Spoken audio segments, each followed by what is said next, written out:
programming and does not necessarily express the views and opinions of Urban Broadcast Media and its subsidiaries. Thank you for listening to UBM Talk. Shut up and sit down. Ladies and gentlemen, it's time to listen to one of the top internet radio shows in the world. Get ready to take a ride on the McCain Train, a Christian show that unapologetically discusses real-life topics with everyday people just like you. Because they're not looking for celebrities. They're looking for the superstar in you. Now listen to the show that's capturing the voice of America. Let's Stay Together Talk. Now, here are your hosts, Rick and Brenda McKay. All right. Welcome to Let's Stay Together Talk Show. Hey, we got a caller calling from the United Kingdom, so we're going to go right into our show, baby. I know you love me. I know you miss me and blah, blah, blah, blah. So let's go right into it. Hello. I want to make sure I pronounce your name right. Can you tell us the name? Because we do not want to mess your name up.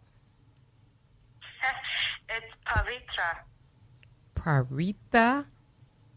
Pronounce your last name for me. I know, it's really hard to pronounce. Can I just say Lady P? Name. I want to say Lady P because I don't want to mess it up. Pavithra.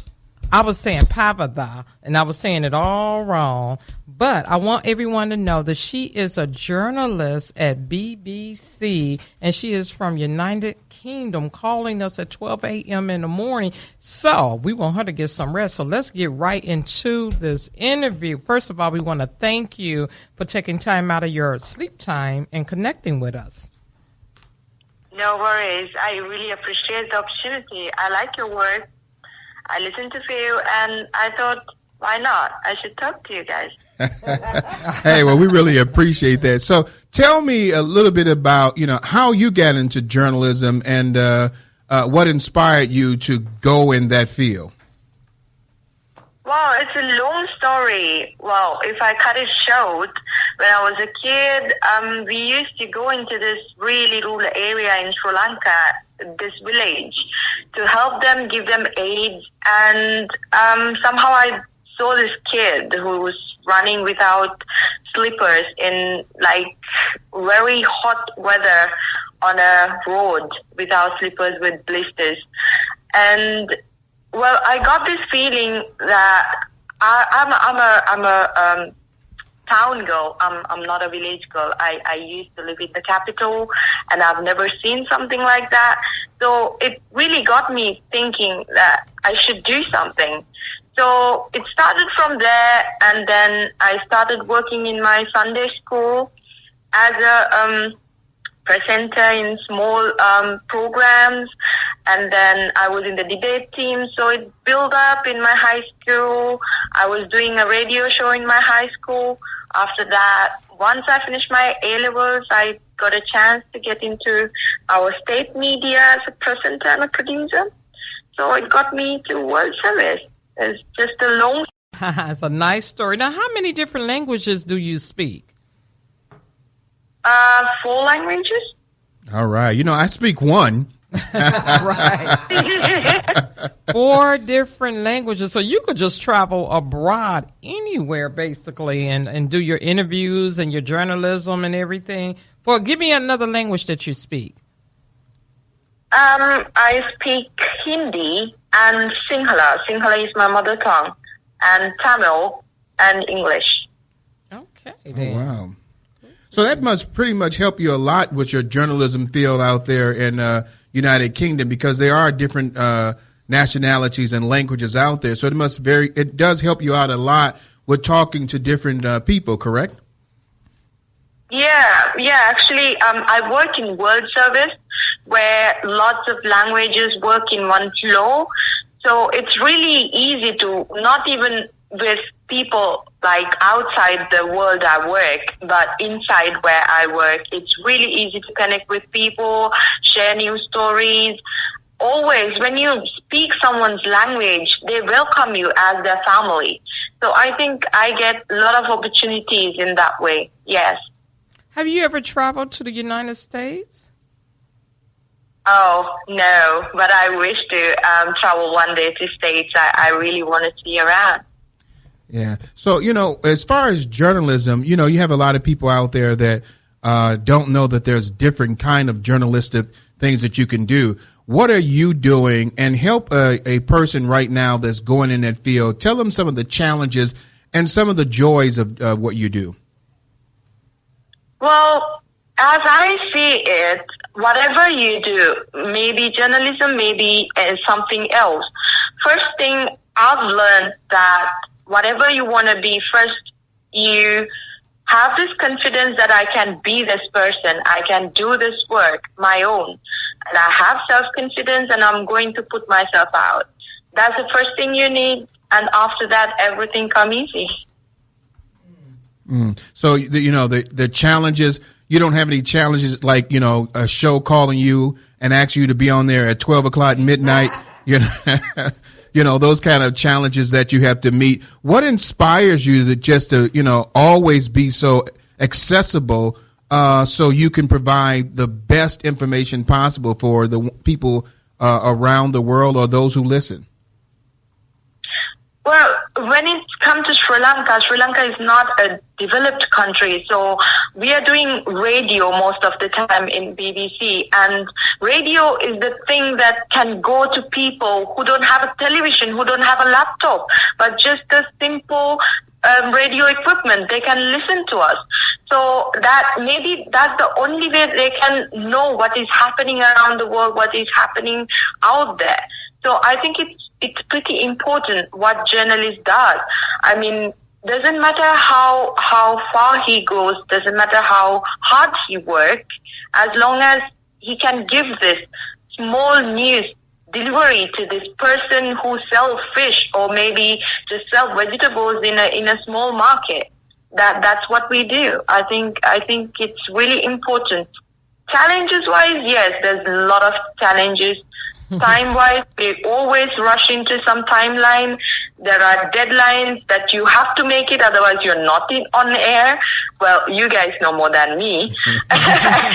So, yeah, there are a lot of challenges, but I think what I do is really make me happy because it matters, isn't it? Yes, it does. Hey, what is one of your idea stories that you would like to produce to get out there? Because I know you say you produce some of the programs, right? The content for the web pages. What's the ideal story that you like? I studied law. Actually, I did non-commercial subjects as my degree, like human rights and international law and relationships. So I'm more into human rights. I'm so passionate about it. So I would love to do a story about the workers who went abroad to work as laborers from my country, and they're not getting really well paid, or they're not getting treated really well. So yeah, I would love to tell their story. So you're saying that Sri Lanka a lot, is I guess a lot of times people don't get a lot to watch television. What's going on right now that's very pivotal out there that we in the United States should know about? In Sri Lanka right now? Yes. Well, if I generalize it, there's a political instability. The government right now is trying to be stronger and trying to take off all the bad things from the system, but the previous government still trying to make a mess out of it. So I think that's pretty much it. There's a huge political dilemma. Other than that, the civil war is ended. In that part, we are okay. And the economy, if you go to economy, it's growing. But at the same time, we have lots and lots of loans that we got from China and USA and other countries. So we have to pay it up, but we don't get that much investment. That are the problems. Those are the problems that actually we are facing right now. Oh, wow. So let me ask you this. We're just going to call you Lady P, if that's okay. Have you been able to hear about some of the horrific things that are happening in the United States, like with Black Lives Matters? Has it reached all the way out to Sri Lanka with the situations that we're having out here? Yeah. So what do you think about that? Of course. Well, even day before yesterday, I did a news story for my website in Sri Lanka about the police shooting and all the unrest going on. So obviously, Sri Lankan people are really interested about the United States, what's happening there, and what is going on, and you're going to get a election so soon. So yeah, they're very, very interested, and they're aware of what is happening there. Okay. United States always make big news in Sri Lanka, so yes. Okay. Miss Lady P, have you ever worked with undeveloped countries? I didn't get chance yet, but I'm planning to. I've applied for a few volunteer jobs in undeveloped countries, especially like HIV camps. So I don't know. If I get a chance, I will definitely go. I would love to. But so far, I've worked in developing countries and developed countries. But yeah, I have a dream. Yeah. So let me ask you, I was talking about, the interest here in the United States. Is that some kind of, is it more prevalent out there in Sri Lanka about what's happening in the States? Do you have anything similar that's happening like that, where you're having issues with, like racial tension, political situations that are going on that's happening there? Yes, actually is. If you know about it, we had a civil war in between Tamils and Sinhalese more than 20 years. So we have this thing going on in our lives, like as long as I can remember. So it's not going to go away once the war stops. It's going to take time. So the government is working for it, and there's like non-government, a lot of organizations doing programs and trying to stabilize the country actually. But there's always racism. Racism is a virus. It's not only in Sri Lanka, it's everywhere. So yes, we have problems with Tamil, Sinhalese and Muslim communities. But I think in my opinion, I think that a country like Sri Lanka will come to one stage and they will stand as one nation because they have to. They don't have any other option. When you look at the economy, you can see they cannot go for another conflict. If we go, that's it. There will be no country left. Okay. Because we had enough. So I think they will come to some. Great. Wow. You know what? I want to just flip this a little bit. I was reading up something on you, and you like script writing, I believe you said. Have you any of your? Is that one of your hobbies? Mm-hmm. Has anything been turned into a play yet, or anyone acted out? I'm working on it. I've done one movie as a script. If you know the Before Sunrise, the movie, it's a romantic drama. So I've translated it into Sinhalese and I've wrote a script. And I'm writing one now about the book Love Letters. So yeah, in future maybe, but with the lifestyle I'm having right now, it's really hard to find any time. I'm stuck with my work and like I'm home and there's no enough time to make great new things.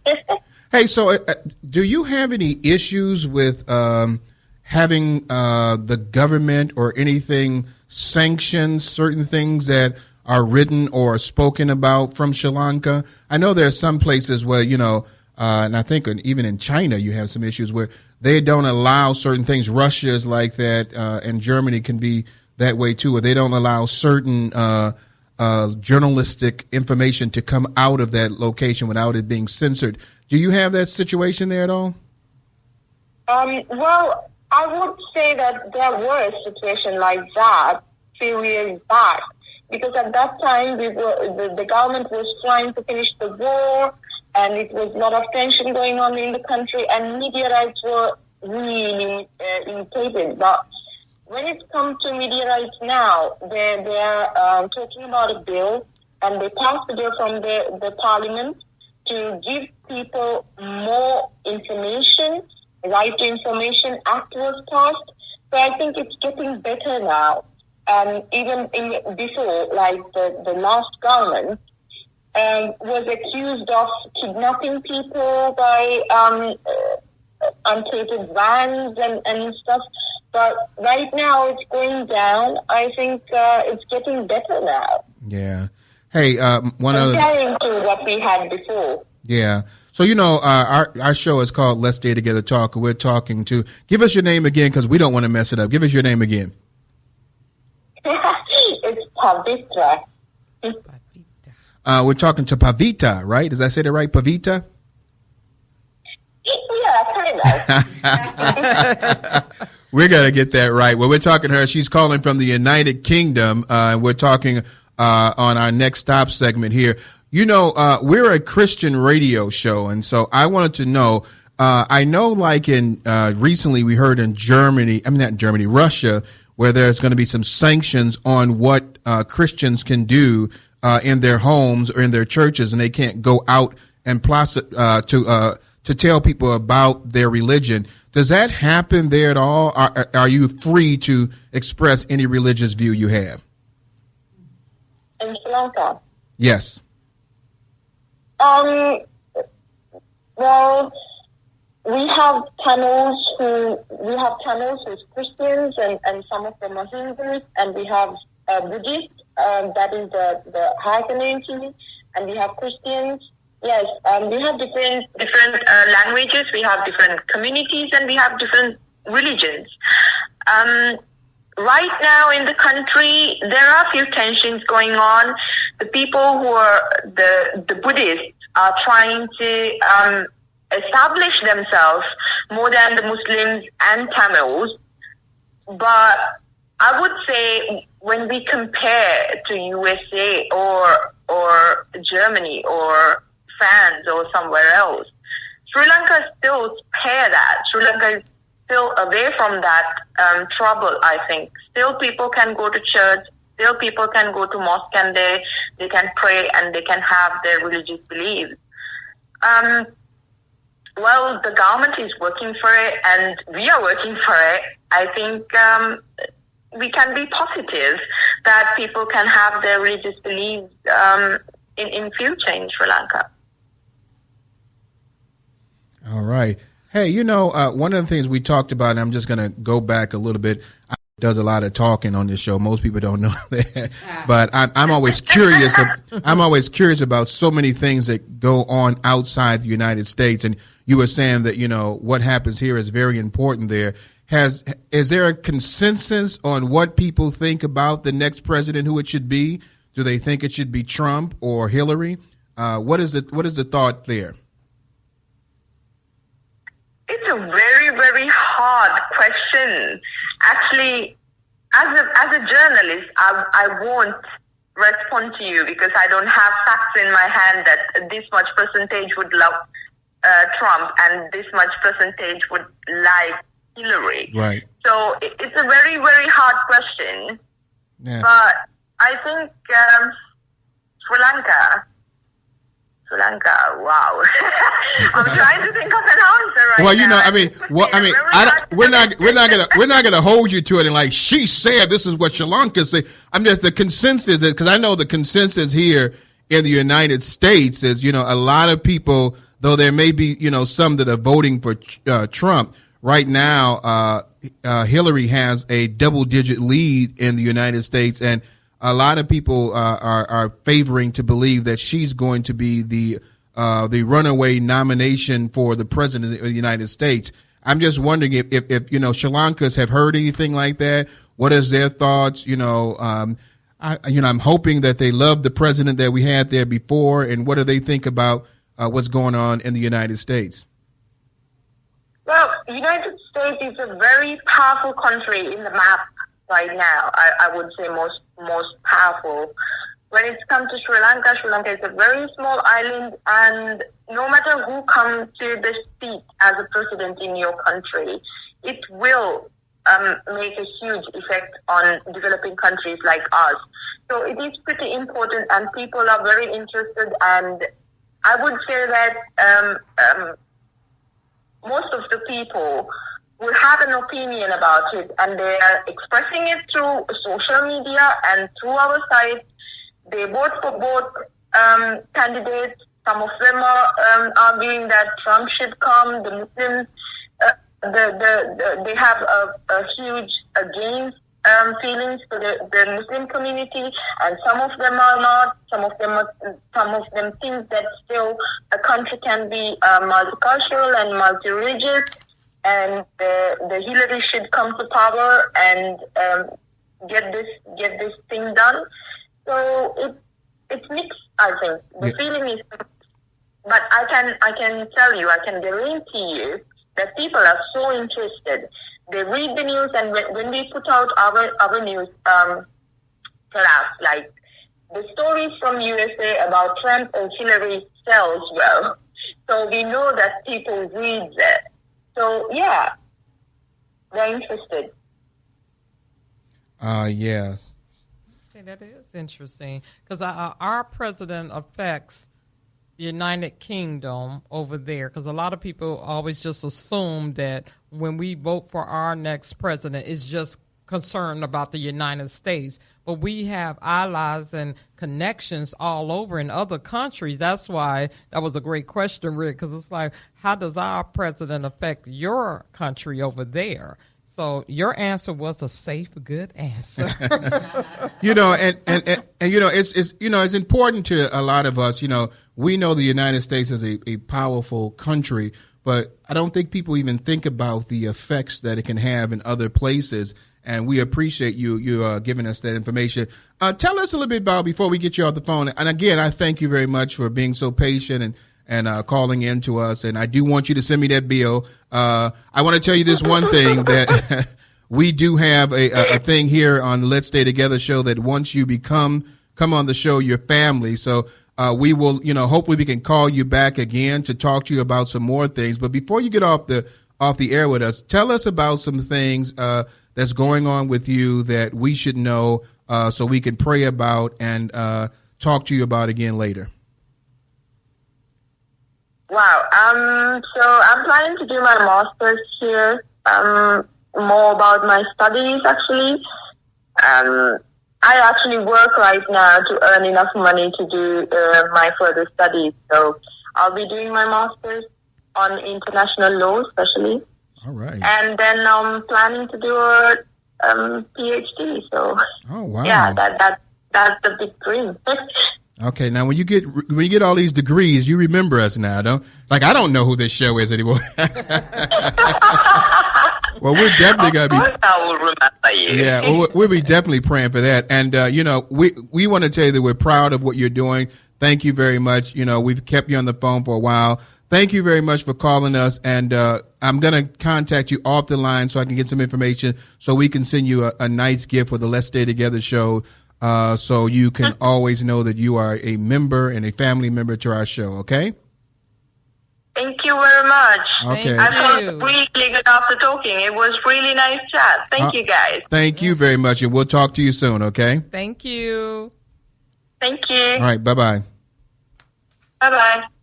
All right. Hey, that was great. It was a little bit hard trying to do the telephone thing, but we were able to get that taken care of. Baby, tell us about what we're going to go to next. Right now, coming up after that great thing was the point of view with Donna Terrell, and I think Chris Rock has something to say, right? Yeah, Chris Rock going to say something about us, impersonation of Chris Rock, so we don't get sued by Chris Rock. Right. Hey, this is Reverend Rick McCain, along with my baby, my girl, my boo, Brenda McCain, Tracy Brown Howard, and my boy that I love on this show that got beat up by Chris Bass, Dion, my boy. When Dion's on the phone, nothing goes wrong. We'll talk to you soon. Bye-bye.